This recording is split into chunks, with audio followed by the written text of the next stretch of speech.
My son found me sitting in the dark. That's how this story begins. Not with lawyers. Not with court.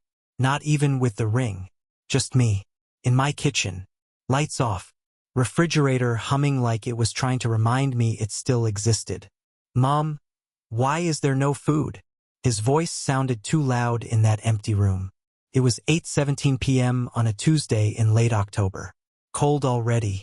The kind of Midwest cold that seeps through old window frames and settles in your bones. I had on 2 sweaters and was still shivering. I ate earlier, I lied. He opened the fridge. There was half a carton of eggs. Mustard. A bottle of water. That was it. He stood there longer than necessary. Then he turned around slowly. You receive $5,000 every month. Your pension alone is $5,000. I remember blinking at him. 5,000. Yes, I said carefully. It goes where it needs to go. And that's when she appeared. Like she had been waiting for her cue. My daughter-in-law stepped into the doorway, arms folded. Perfect hair. Perfect nails. That tight little smile she wears when she thinks she's smarter than everyone else. I control every single penny she receives, she said. Calm. Proud. As if she'd just announced she organizes a charity drive. Silence. I could actually hear the heater clicking on in the hallway. My son looked at her. Then at me. Then back at her. You what? She didn't flinch. She forgets things. She makes poor financial decisions. I handle the bills. The transfers. Everything. It's for her own good. For my own good. I almost laughed. Snorts. You know what I had eaten that day? 2 slices of toast. No butter. No one starves loudly. That's something I learned. Starving is quiet. Is polite. Tells you, it's fine. You're fine. Just drink water. I didn't correct her. Because here's the thing. She wasn't entirely lying. 3 years earlier, after my husband passed, I did ask for help. Grief makes you foggy. Bills piled up. Insurance papers. Bank accounts. Social security forms. I was drowning in paperwork and casseroles. She offered to organize everything. She's a CPA. Or at least she was studying to be one at the time. Numbers are her religion. Let me manage it for you, she had said back then. Just until you're stable. Just until. That was 3 years ago. And somewhere between helping and handling, she moved from assistant to owner. But I didn't see it happening. At first, she showed me spreadsheets. Charts. A budget breakdown. Your pension. $5,000 monthly. Survivor benefits. $1,200. Interest income. Fluctuating. She spoke like a news anchor. Utilities. $410. Property taxes. Escrowed. Insurance. $286. Groceries. Variable. Groceries. Funny word. At some point, she stopped showing me the spreadsheets. Don't worry about it, Mom, she'd say. I've got it covered. I stopped receiving bank statements in the mail. They're digital now, she explained. I stopped carrying my debit card. It's safer if I hold on to it. Fraud is everywhere. She said everything with a smile. And I said thank you, because I didn't want to be difficult, because I didn't want to look old, because I trusted my son. That night, though, the trust cracked. My son walked into the living room and flipped the light on. I winced. How much is in her account right now? He asked her. She hesitated. It's allocated. Allocated. That's not a number. She sighed like he was being unreasonable. I moved funds into a managed account. Long-term growth. She doesn't need liquid cash sitting idle. Liquid cash. I was drinking tap water for dinner. I watched them argue. Quiet at first. Then sharper. You didn't tell me you moved her funds. I didn't think I needed to report every transaction. She's my mother. And she's financially incompetent. That one landed. I felt it in my chest. Not anger. Not yet. Humiliation. You don't expect to hear that word applied to you at 68 years old. Financially incompetent. I paid off a mortgage. I raised 2 children. I worked 34 years as a school administrator. But grief makes you slower. and predators prefer slow prey. I stood up slowly and walked to the sink, turned the faucet on. "Mom," my son said softly behind me. "I'm tired," I said. That was true, but not in the way he thought. I was tired of being managed, tired of pretending the tension in the house wasn't real, tired of feeling like a guest in my own finances. That night, after they left, I didn't turn the lights back on. I sat at the kitchen table and tried to remember the last time I physically held my own bank statement. Couldn't. I tried to remember when she first suggested consolidating accounts. 2.5 years ago, maybe. "It's more efficient," she had said. Efficient for who? I walked to my desk drawer and searched for old paperwork. I found a folder labeled Pension, Direct Deposit Confirmation. The number stared back at me. $5,000 monthly, regular as sunrise. Where was it going? I didn't actually know. And that's when something shifted inside me. Not rage. Clarity. I wasn't going to scream. I wasn't going to accuse. I wasn't going to beg.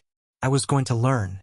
Because if there's one thing people underestimate about older women, it's this. We have patience.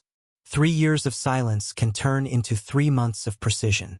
I pulled out a legal pad, wrote one sentence at the top. Find out where the money went. Underlined it. My daughter-in-law believed I was passive. She believed controlling my pension made her powerful. Maybe it did, for a while. But she forgot something important. The pension was mine, and so was the signature that authorized it. I turned the kitchen light back on. The fridge hummed. The house felt less cold. I wasn't hungry anymore. Not for food. For answers. And this time I wasn't going to ask her for them. The next morning I made myself eggs. All of them. I don't know why that detail matters, but it does. Felt symbolic. Like reclaiming protein was step 1 of reclaiming power. At 9:02 a.m., I called my bank. Not the branch near my house. The main customer service line. I didn't want someone who might know the family. "Can you verify your last transaction?" the woman asked. "I'd love to," I said. "That's why I'm calling." There was a pause. "Ma'am, this account shows limited access under a financial management authorization." My heart beat once. Hard. What kind of authorization? A third-party oversight. Signed 3 years ago. 3 years. Of course. Who's the authorized manager? She read my daughter-in-law's full legal name. Clear. Official. Documented. And what is the current balance? Silence again. Keyboard clicking. $42.18. I actually laughed. Not a cute laugh. The kind that escapes when your brain short-circuits. $42. Yes, ma'am. I receive $5,000 every month. That's $60,000 a year. 3 years. Even subtracting taxes, utilities, insurance, that number should not be $42. Where were the funds transferred? I asked. I'm not permitted to disclose full transaction history without in-person verification. Good, I said. I'll come in. I hung up and sat still for a full minute. $42. I tried to calculate in my head. 3 years times $60,000 equals $180,000. Plus survivor benefits. Plus small investments my husband left. Even conservatively, over $200,000 had flowed through that account. And I was eating dry toast. By noon, I was sitting across from a young banker named David. Early 30s. Wedding ring. Polite. He printed 36 months of statements. Stacked them neatly. I read line by line. Monthly pension deposit. $5,000. Transfer out. $4,700 to a managed growth account. Transfer out. $300 to household allocation. Every single month. Who owns the managed growth account? I asked. He adjusted his glasses. It appears to be a joint account. With whom? He hesitated. With your daughter-in-law. Not my son. Her. Joint ownership. I felt something cold settle into place inside me. This wasn't oversight. This was positioning. How much is in that account? I asked. He scrolled. Current balance. $163,412. There it was. Not gone. Relocated. Legal. Linda? Is that really you? Yes, I said. And I need a favor. We met at a small cafe downtown the next day. I brought the statements in a manila envelope. She read silently for 20 minutes. Finally, she looked up. She's good, Margaret said. That almost made me proud. Almost. What does that mean? It means she structured this carefully. You signed a financial management authorization. She's listed as co-manager. But, she tapped the page. Joint ownership changes everything. Explain. If she's joint owner on that secondary account, she can argue the funds were gifts, shared assets, household contributions. But I never agreed to that. Did you ever explicitly revoke her authority? No. She nodded slowly. Then we don't accuse. We document. That word again. Document. Margaret referred me to an elder financial abuse attorney named Harold Klein. I met him the following Monday. He was 72. Sharp eyes. No nonsense. He read the file without interruption. Then he asked one question. Did you ever intend to give her your pension? No. Did she restrict your access to funds? Yes. Were you deprived of basic needs? I thought about the empty fridge. Yes. He leaned back. Then this isn't just mismanagement. It's potential exploitation. There it was. A word heavier than theft. Exploitation. He explained calmly. Because I signed authorization voluntarily, it wasn't criminal on the surface. But if she used her position to isolate me financially while benefiting herself, especially if I was dependent, we could argue undue influence and elder financial abuse. How strong is the case? I asked. He gave the most lawyer answer possible. Strong enough if we move correctly. No yelling. No dramatic confrontations. Just strategy. We would revoke her financial authorization immediately. Freeze the joint managed account pending review. File a formal demand for accounting of all transferred funds. If necessary, pursue civil action for restitution. Cold, clean, legal. I felt something unfamiliar. Excitement, not revenge. Control. For 3 years, I had been shrinking. Now I was expanding. That night, my son came over alone. He looked tired. We fought, he admitted. I assumed. She says you agreed to everything. I agreed to help, I said. Not starvation. He looked down at his hands. Mom, did she really control all your money? Yes. And you didn't tell me? I studied his face. I didn't want to cause problems in your marriage. He flinched. That's the thing about double betrayal. It's never just money. It's loyalty misplaced. He stood up and walked to the kitchen. Opened cabinets. Checked the fridge again. I'm sorry, he said quietly. I believed him. That was the difference between them. Her motive was accumulation. His mistake was blindness. There's a difference. I'm fixing it, I said. He looked confused. What do you mean? I said calmly. Your wife is about to discover that managing my finances without transparency was a very expensive hobby. He blinked. I didn't smile. For the first time in years, I felt steady. Not emotional. Strategic. The papers were filed 2 days later. Authorization revoked. Account flagged. Demand letter drafted. Harold mailed it certified. No warning. No family meeting. Just law. And I waited. Because patience, when paired with documentation, becomes something sharp. 3 days later, she called me. Not my son. Me. Her voice wasn't smooth this time. What did you do? I leaned back in my chair. I reviewed my finances. You froze the account. Yes. You can't just. I can, I said softly. It's my pension. Silence. Then anger. You're blowing this out of proportion. Am I? You signed everything. I trusted you. And you're accusing me? I'm requesting accounting. She exhaled sharply. You're going to regret this. I almost laughed again. Snorts. No, I said. I've already regretted the last 3 years. I hung up first. My hands were steady. The shift had happened. I wasn't the woman in the dark kitchen anymore.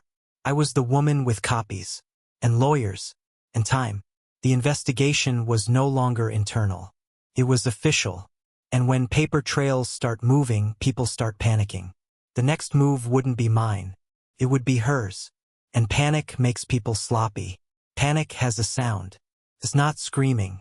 It's the tight, controlled politeness of someone who just realized the floor beneath them isn't stable. 3 days after the demand letter was delivered, my daughter-in-law showed up at my house unannounced. 3:41 p.m. I remember because I had just finished highlighting bank transfers in yellow. She didn't knock softly. She knocked like she still owned something here. I opened the door.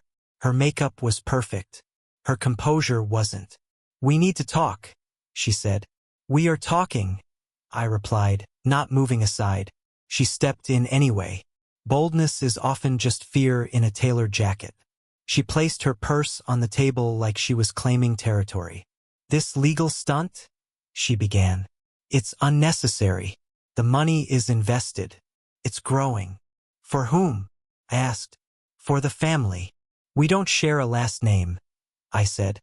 That one landed. She shifted. "You signed authorization. You can't twist that into abuse now." I sat down slowly. "I didn't twist anything. I requested accounting." She leaned forward. "You're making me look like a criminal." I tilted my head. "Then you should welcome transparency." Her jaw tightened. For 3 years I had played small. Grateful. Manageable. She hadn't adjusted to the update. "What exactly are you accusing me of?" she demanded. "Nothing," I said calmly. "That's what court is for." She blinked. That's when she realized this wasn't emotional. It was procedural.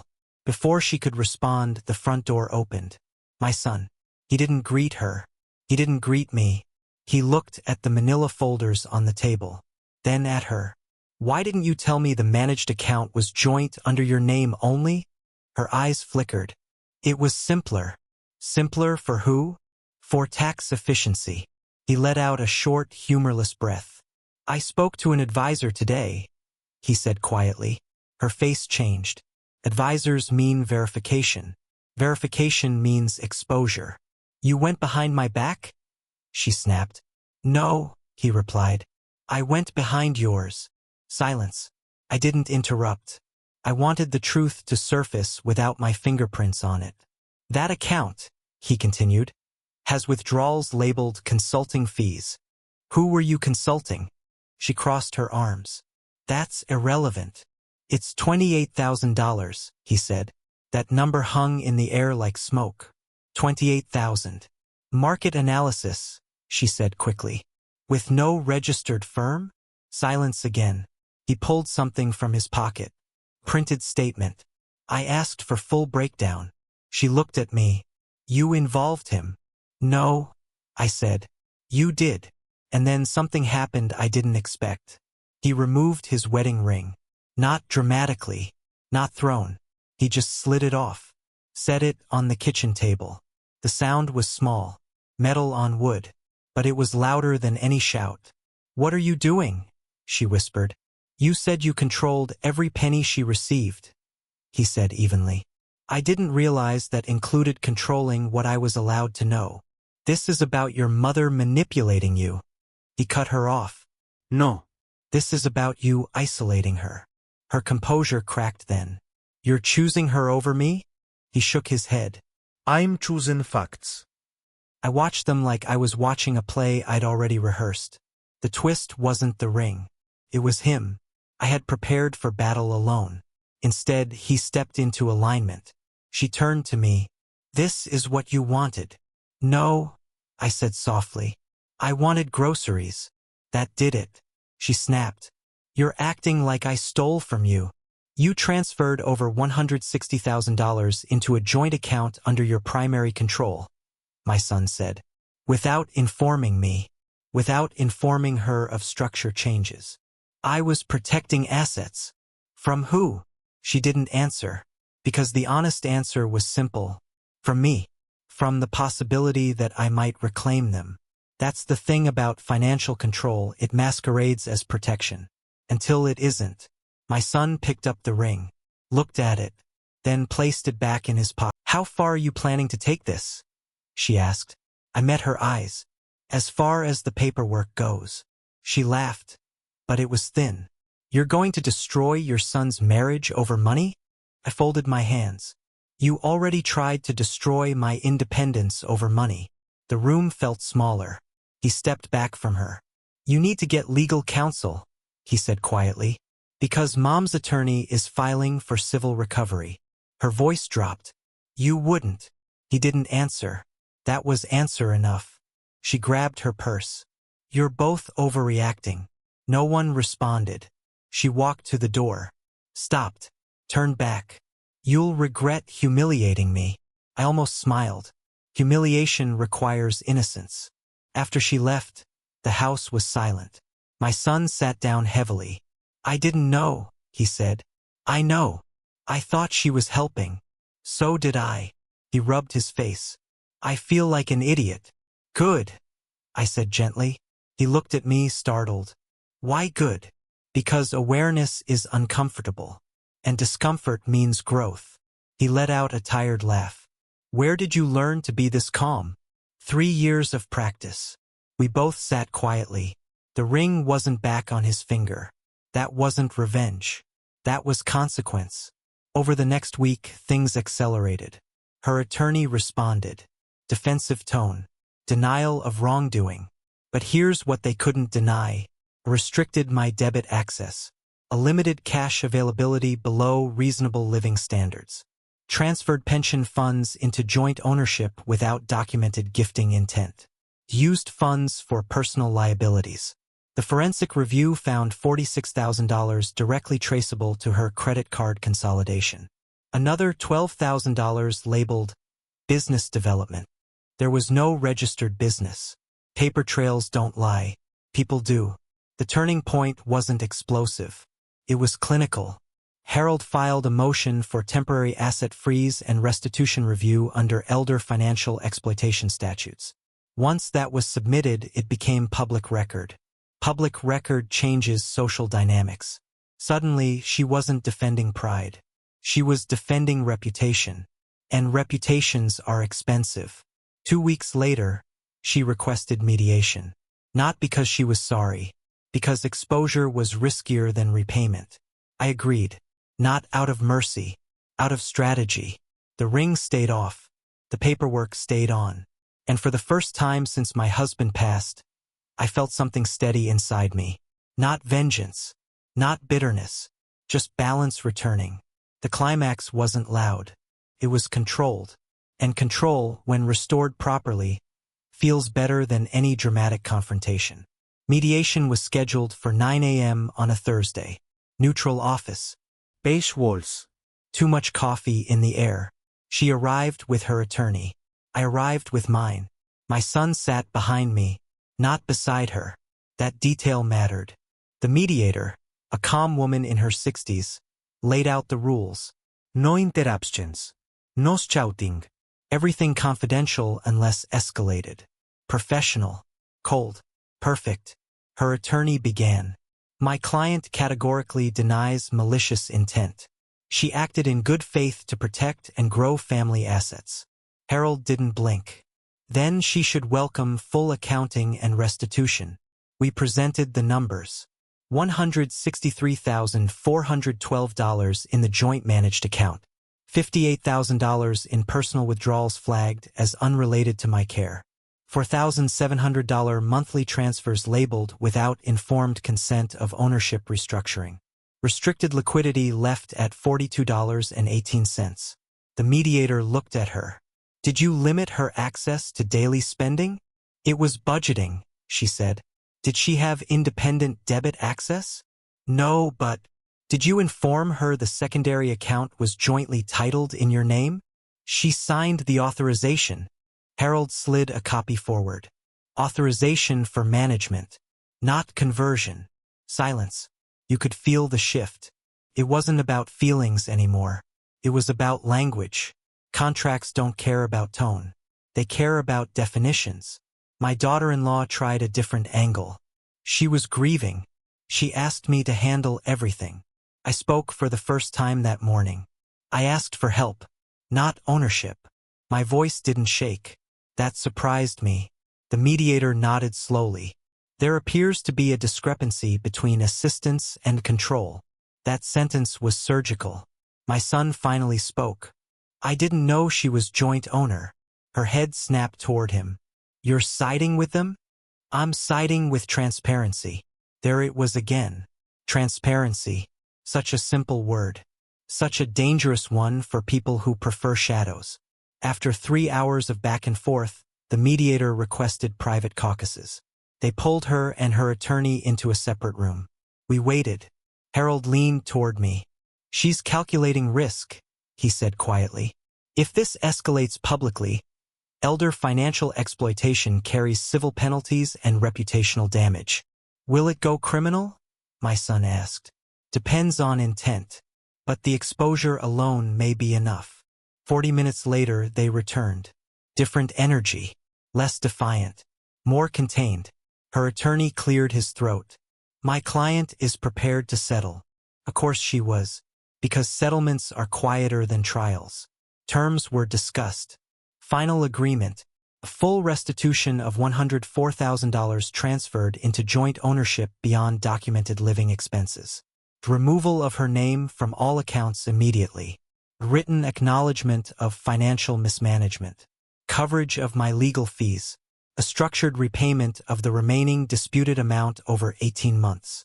No admission of criminal guilt. But civil liability acknowledged. Paper signed. Initialed. Filed. And just like that, 3 years of silent control collapsed into 14 pages of legal text. After mediation ended, she approached me in the hallway. No audience this time. You didn't have to destroy everything, she said quietly. I looked at her. I didn't destroy it, I replied. I exposed it. She searched my face for anger. She didn't find any.